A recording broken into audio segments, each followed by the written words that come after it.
नारद जी बैकुंठ धाम चले गए भगवान विष्णु से मिलने के लिए। नारद जी को एक वरदान था कि वो ब्रह्मा के पुत्र थे, वो कहीं भी जा सकते थे, उनको कोई रोक नहीं सकता था। तो नारद जी बैकुंठ धाम गए, भगवान हरि बैठे थे सामने, माता लक्ष्मी बैठी थी, नारद जी नीचे बैठ गए। और जो भगवान से बात, थोड़ा सत्संग छोटा कर रहा हूं, जो भगवान से बात करनी थी वो बात करी नारद ने, तो फिर उठ के अपने आश्रम को चल गए। जब नारद बैकुंठ धाम से बाहर निकल गए तो भगवान विष्णु ने अपने सेवादार बुलाए और कहा, भक्तों, जहां नारद बैठा था इस जमीन को 4 फुट गहराई में 4 फुट गहराई में मिट्टी निकाल के बैकुंठ धाम से बाहर घेर दो और दूसरी मिट्टी डालो। क्या कहा? जहां नारद बैठा था उस जमीन को खोदो, 4 फुट गहराई में 4 फुट गहराई में मिट्टी डाल के बैकुंठ धाम से बाहर कर दो और नई मिट्टी डाल दो। खुदाई शुरू होगी, आधी मिट्टी निकल गई। इतनी देर में नारद को कोई और बात याद आ गई, अब ये तो भगवान से पूछा ही नहीं, और वो वापिस हो लिया बैकुंठ धाम के लिए। जब बैकुंठ धाम पहुंचा, क्या देखता है कि जहां मैं बैठा था वहां खुदाई हो रही है। नारद ने कहा, प्रभु, यहाँ तो मैं बैठा था। हाँ नारद, जहां तू बैठा था, हर आदमी, हर जीव पृथ्वी पर जब बैठता है तो उसका शरीर किरण छोड़ता है। जहां तक तेरे शरीर की किरण गई थी वो मिट्टी मेरी बैकुंठ धाम की अपवित्र हो गई, उसकी पवित्रता खत्म हो गई, इसलिए वो मिट्टी बाहर फेंकवा रहा हूँ, नई मिट्टी डाल रहा हूँ ताकि बैकुंठ धाम की पवित्रता बनी रहे। नारद दौड़ा, क्या सुनते? नारद परेशान, प्रभु मैं इतना पापी हूँ, मैं इतना पाप में हूँ कि मेरे बैठने से बैकुंठ धाम पवित्र हो गया। नहीं नारद, तू पापी नहीं है। तो प्रभु फिर ये खुदाई क्यों हो रही है? नारद, तू अभी गुरुमुख नहीं है, तू मनमुख है, और मेरे बैकुंठ धाम में बगैर गुरु के किसी की आज्ञा नहीं है। तू क्यों आता है कि तू ब्रह्मा का पुत्र है, इसलिए तू कहीं भी जा सकता है, लेकिन जितनी बार तू यहाँ आता है मुझे हर बार यही काम कराना पड़ता है। और सुन नारद, मेरा एक और स्वभाव है, मैं बगैर गुरु के कोई चीज ग्रहण नहीं करता, मैं बगैर गुरु के कोई भक्ति ग्रहण नहीं करता, मैं बगैर गुरु के कोई दान ग्रहण नहीं करता, मैं जो लेता हूँ सतगुरु के थ्रू लेता हूँ। तो प्रभु मेरी 60 साल की भक्ति मेरे पास कुछ नहीं पहुंची नारद, मेरे पास जब पहुंचेगी जब सतगुरु धारण कर लेगा। मैं बगैर गुरु कोई चीज ग्रहण नहीं करता। तो बताओ 60 साल उम्र थी नारद की, है, जिसकी 60 साल की भक्ति, जिसका 60 साल का धन गायब हो जाए तो कितना परेशान होगा।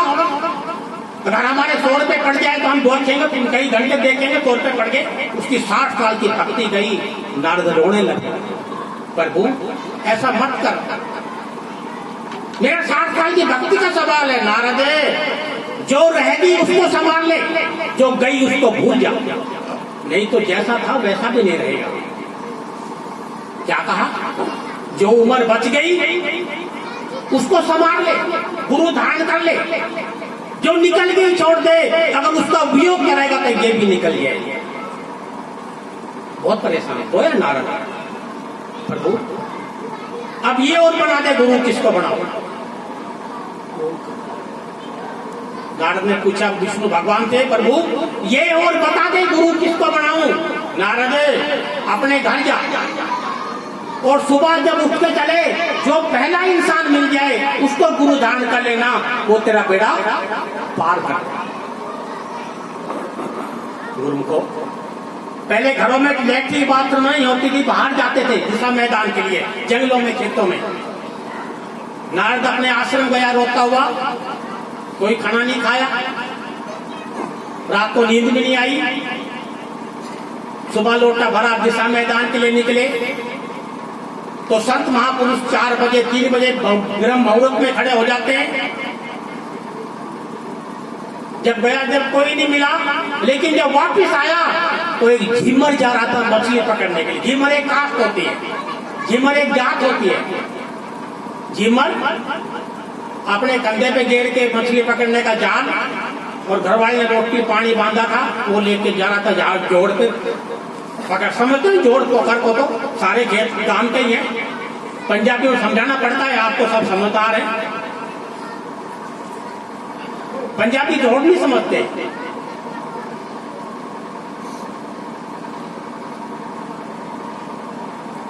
तो सामने जैसे नारद के झीमर आया, अब नारद ने सोचा सबसे पहला आदमी तो यही आया, लेकिन क्या करो ये तो झीमर है कि उसके गांव का था, लेकिन मुझे क्या है, पहला आदमी तो यही है। नारद ने झीमर के पैर पकड़ लिए। झीमर क्या मुझे क्यों छोड़ रहा है भाई? नारद मुझे छोड़। अरे तू देव ऋषि नारद है, मैं झीमर महापापी आदमी हूं, तू मेरे पैर क्यों पकड़ रहा है? नारद ने कहा झीमर भैया मेरा गुरु बन जा, तू मेरा गुरु है, क्योंकि पहला इंसान तू ही सामने आया है। अरे मैं तेरा गुरु कैसे बन? तू देव ऋषि है, तू देवताओं का ऋषि है, तू देवलोक का ऋषि है नारद, मैं तेरा गुरु कैसे बनूं? मैं तो महापापी आदमी हूं, पाप करना ही मेरा जीवन है, पाप से मेरा परिवार चलता है। जाके मछली पकड़ूंगा, बाहर निकलेगी, मर जाएगी, बाजार बेच के तब मेरा परिवार पलता है। नारद मेरा तेरा कहाँ? तो नारद ने कहा झीमर भैया भगवान विष्णु ने कहा है जो पहला इंसान मिल जाए उसको गुरु धारण कर लेना, तेरा बेड़ा पार कर। तो पहला तू आया, मैं क्या करूं? भगवान ने कहा है हाँ, तो खड़ा हो जाओ। नारद को खड़ा किया, नाम दान दिया, ये नाम है जाप कर, तेरा कल्याण होगा। अब नारद ने कहा सतगुरु चरणावत, तो जो लोटा वो बोतल घरवाले ने पानी भर के दी थी खाना, वो दे दिया चरणावत। आचमन कर लिया नारद जी ने, सतगुरु बना लिया, गुरु धारण कर लिया। नारद जी के मन में खुशी थी, लेकिन एक कोने में विधवा थी कि ये झीमर है। एक कोने में कही थी कि इसकी कास्ट झीमर है। गुरु की कोई कास्ट नहीं होती, गुरु तो गुरु है, सतगुरु कोई कास्ट नहीं होती, वो तो भगवान है। लेकिन उसके मन में थी कि झीमर है, तो उसके काम का तो था। चलो भगवान को बता के आता हूं। अब नारद जी गए बैकुंठ धाम, बड़े खुश थे। सामने माता लक्ष्मी बैठी, भगवान बैठे। माता बोली प्रभु अब तो नारद बड़ा खुश होकर है, लक्ष्मी इसने गुरु बना लिया, बहुत अच्छा किया, बहुत अच्छा किया, जो रहेगी उसको बचा लेगा तो उसका बेड़ा पार हो जाएगा। इतने में नारद जी पहुंच गए। नारद ने चरण छुए, दंडवत प्रणाम की। हम दंडवत क्यों करते हैं?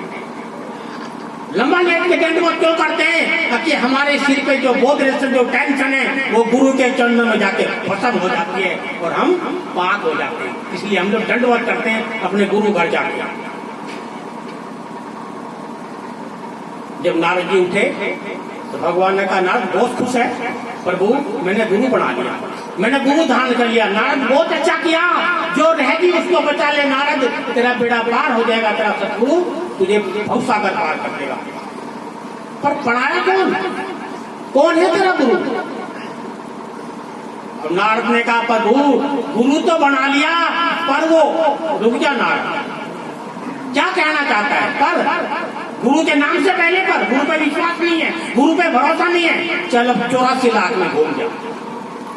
नारद अब तेरे को 84 लाख भोगनी पड़ेगी, उसके बाद में इंसानी होनी मिलेगी। और नारद एक 84 लाख 3500 वर्ष में पूरी होती है।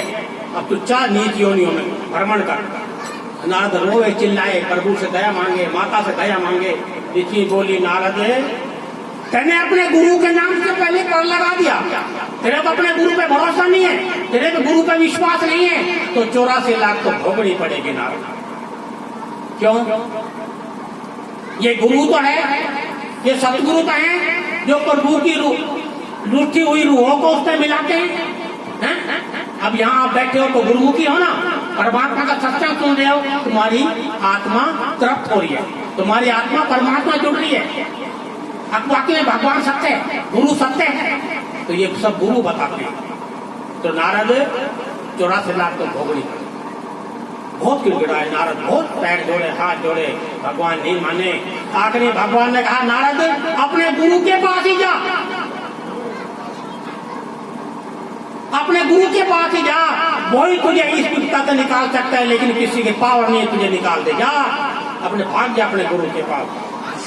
अब नारद वापिस आए तो क्या देखता है, गुरु ने जाल फेंक रखा है, मछली की तलाश में बैठा है।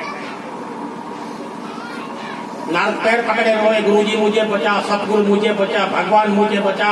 अब भगवान का है गुरु को, नहीं तो अभी तो मन में झिमर का प्रकोप चालू। खड़ा क्यों रो रहा है, खड़ा हो ना, प्रभु मुझे बचा। क्या हुआ? पैर पकड़ते कह रहा है, प्रभु मैंने आपके नाम से पहले पर लगा दिया और भगवान ने 84 लाख का श्राप दे दिया।